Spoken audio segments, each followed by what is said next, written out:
treća pjesma. Ovo je malo provokatorski, ali dobro. Još nešto, nastradala mi oprema.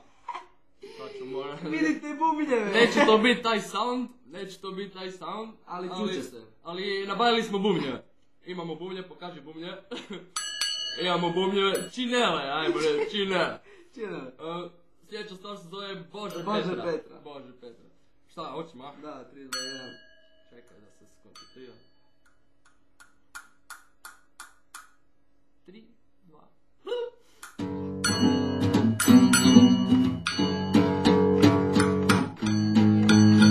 Bože kada je podala, pojela ju je zmija, kad sam bacio je ispao.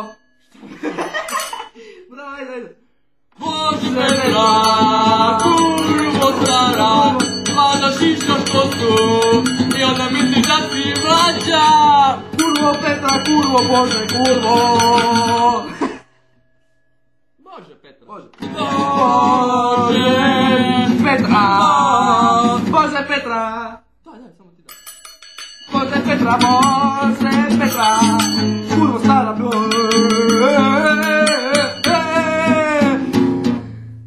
Koji vintage sound, brate. Dobro. Petra je šikala Petra, vrati nam se što prije Petra. Petra, idemo te. Petra.